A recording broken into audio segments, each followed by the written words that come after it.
श्री मनोज कोटक जी। धन्यवाद सभापति महोदय। गोपाल शेट्टी जी ने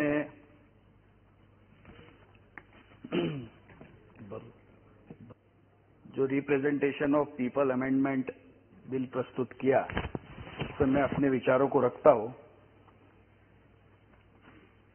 गोपाल जी ने अपनी बात को रखने के समय परसेंटेज और सीट्स, इनके तालमेल को तो सामने रखा, लेकिन हमारे मित्र खलीक साहब अभी वैल्यूज की बात कर रहे थे और मैं वैल्यूज की बात से ही शुरू करूंगा कि इस सभागृह के अंदर अटल जी की सरकार जब नहीं रही और उसके बाद में स्वर्गीय प्रमोद महाजन जी ने इस सभागृह के पटल पर एक बात को रखा था कि हमारी लोकशाही किस तरह से चलती है कि सबसे बड़ा दल भारतीय जनता पार्टी था उस वक्त पे और वो विपक्ष में था। दूसरे नंबर का दल कांग्रेस था, जो सरकार में तो था लेकिन सरकार के बाहर था। तीसरे नंबर का दल लेफ्ट पार्टीज थे, जो सरकार के अंदर थे और सरकार के भागीदार भी थे। और सिंगल पर्सन उस वक्त पे सदस्य थे, वो सरकार के अंदर थे और सरकार के मंत्री थे। ये चाइना में डेलीगेशन गया था और चाइनीज डेलीगेशन के सामने अपनी बात को रखते हुए इस सभागृह में आदरणीय महाजन जी ने उस बात को बताया था। और आप जिस वैल्यू की बात करते हैं, तो देश चंद्रशेखर जी की सरकार को भी नहीं भूला, चौधरी चरण सिंह जी की सरकार को भी नहीं भूला, कांग्रेस की भूमिका उस वक्त पे क्या थी उस बात को भी आज तक नहीं भूला। और आप जब वैल्यू की बात करते हो तो गोपाल शेट्टी जी का जो मुद्दा है, ये इसी मुद्दे पे आधारित है कि जब कथनी और करनी में फर्क हो जाता है तो कथनी और करनी को सही कैसे करना चाहिए, उस बात के आधारित ये मुद्दा है। और पीपल रिप्रेजेंटेशन एक्ट में जवाबदेही भी होनी चाहिए। जब हम वैल्यूज की बात करते हैं तो जवाबदेही को भी सामने रखने के समय पे, अपनी बात को रखने के समय पे आदरणीय शेट्टी जी ने अपनी बात को उस तरह से रखा कि चुन के आने के बाद अभी अभी महाराष्ट्र में खेल देखा आपने खलीक जी, आप ही की पार्टी थी जो एनसीपी और कांग्रेस, शिवसेना और बीजेपी गठबंधन बना के सामने सामने लड़े। जैसे ही विधानसभा का चुनाव खत्म हुआ, मौका परस्त कांग्रेस पार्टी ने शिवसेना के साथ सरकार बना ली। उदाहरण काफी लंबा नहीं है, ताजा ही है। और मैं ताजी बात को ही आपके सामने रखता हूं कि जब इस सर्वोच्च सभागृह के अंदर हम मोरल वैल्यूज की बात करते हैं, तो कांग्रेस को तो मोरल वैल्यूज की बात करने का कोई नैतिक अधिकार आज के तारीख में नहीं है। हम जब हमारी बात को रखते हैं तो बात के अंदर पीपल्स रिप्रेजेंटेशन एक्ट में क्या बदलाव होना चाहिए। गोपाल जी ने अपने बिल में क्या कहा कि परसेंटेज ऑफ वोट्स के आधार पर अगर 16% वोट के आधार पर डिपॉजिट जब्त हो जाती है, उतने वोट नहीं पड़ते किसी उम्मीदवार को, तो 6% वाली पार्टी राष्ट्रीय पार्टी कैसे बनती है, ये मुद्दा गोपाल जी ने अपने बिल के अंदर कहा है। मैं मेहताब जी को भी सुन रहा था, मेहताब जी ने काफी अच्छा एनलाइटमेंट दिया कि मार्गदर्शन किया इस सभागृह को। लेकिन मेहताब जी व्यवस्था के ऊपर उठकर, आजादी के समय से जो व्यवस्थाएं बनी है, इसके ऊपर उठकर हम कभी तो भी सोचेंगे कि नहीं, ये आज का मुद्दा है। कोई नेशनलाइज पार्टी कम करने का मुद्दा इसमें नहीं है, लेकिन लोगों के प्रति जवाबदेही बढ़े, राजकीय पक्षों की जवाबदेही बढ़े, ये मुद्दा इस बिल के अंदर लाया गया है। और फ्रीबीज की बात गोपाल भाई ने अपने बिल को रखने के समय पे कही। मैं याद दिलाना चाहता हूं, खलीक साहब 8वीं की पार्टी थी, महाराष्ट्र में चुनाव लड़ी। सभापति महोदय, ये इंटरेस्टिंग किस्सा है। महाराष्ट्र के विधानसभा का चुनाव कांग्रेस पार्टी एक एजेंडा के आधार पर लड़ी।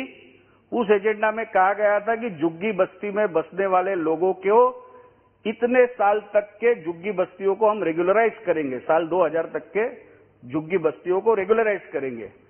सरकार चुन के आने के बाद कांग्रेस पार्टी ने लोगों के सामने कहा that was a printing mistake, हमारी प्रिंटिंग मिस्टेक हो गई लिखने में, साल लिखने में।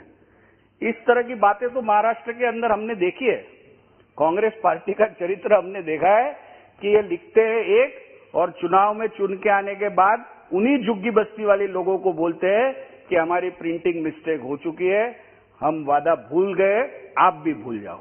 इस तरह की बात को कांग्रेस ने हमेशा दोहराया है और निश्चित उसके सामने माननीय मोदी जी ने हाउसिंग फॉर ऑल जब कहा तो सामान्य आदमी को घर देने के लिए केंद्र सरकार हो, राज्य सरकार हो, अर्बन लोकल बॉडीज हो, सभी ने अपने कानून और नियमों में बदलाव करके लोगों को घर मुहैया करवाने का काम आज तक प्रधानमंत्री आवास योजना के अंतर्गत हुआ है, जिसकी मिसाल आपके सामने है।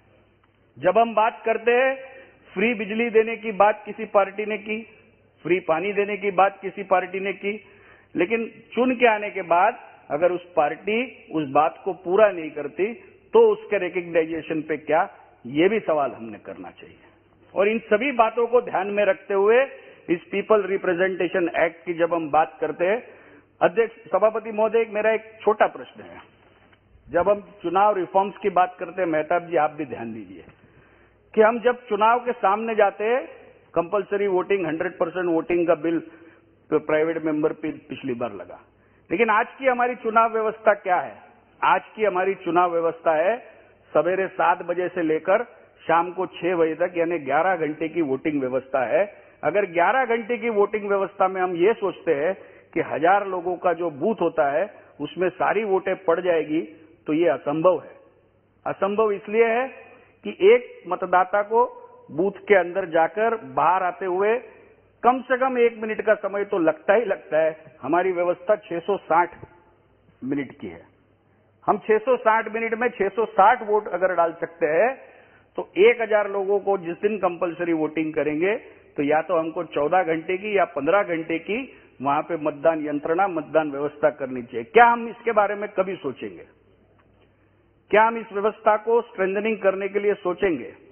गोपाल जी ने तो बात कही टैक्स पेयर मतदाताओं की। मैं ये समझता हूं कि नागरिक का अधिकार है, वो 5 साल में अपने अधिकार का प्रयोग 3 बार करता है, लोकसभा के चुनाव में, राज्य की विधानसभा के चुनाव में, और वो अर्बन लोकल बॉडीज होती है या ग्राम पंचायत और बाकी चुनाव में करता है।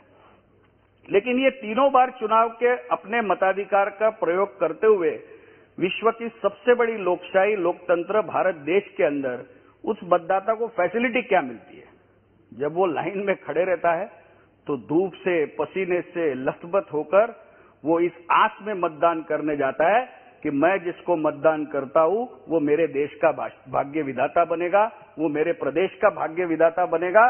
और जो बात खलीक जी आपने कही कि विश्व गुरु के पद पर भारत कब जाएगा, तो आज भी माननीय मोदी जी के प्रयासों से भारत के नागरिक को विश्व में एक अपनी पहचान मिली है।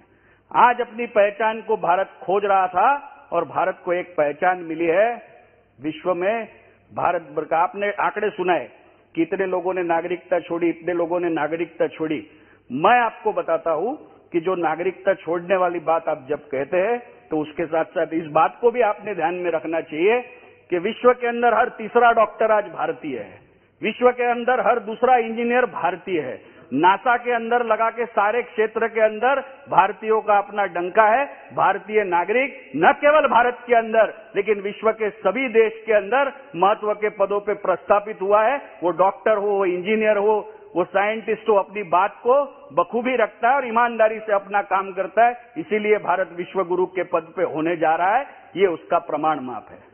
आप नागरिकता के आंकड़े गिना रहे थे, मैंने नागरिकता क्यों कम हुई उसका आपको उत्तर दिया है कि जो भारतीय, मूलतः भारतीय नॉन रेसिडेंट इंडियन बनकर अलग अलग देशों में अपनी सेवा दे रहा है, उसका योगदान भी भारत देश ने सराहा है, माननीय मोदी जी ने सराहा है। और उसके कारण ही विश्व के अंदर हमारे 130 करोड़ भारतीयों का गर्व से सर ऊंचा होता है जब हमारा भारतीय भाई किसी कंपनी का सीईओ बनता है, हमारा भारतीय भाई नासा के अंदर बड़े वैज्ञानिक के पोस्ट पे जाता है, अमेरिका के अंदर वाइस प्रेसिडेंट के पोस्ट तक भारतीय मूल का नागरिक जा सकता है, और इंग्लैंड के अंदर भारतीय मूल का नागरिक प्रधानमंत्री बनता है। इसका हमें गर्व होना चाहिए कि हमारे भारतीय मूल की पहचान बढ़ रही है, हम विश्व गुरु के पद पे जाकर प्रस्थापित हो रहे हैं। इन्हीं शब्दों के बाद मैं अपनी वाणी को विराम देता हूं।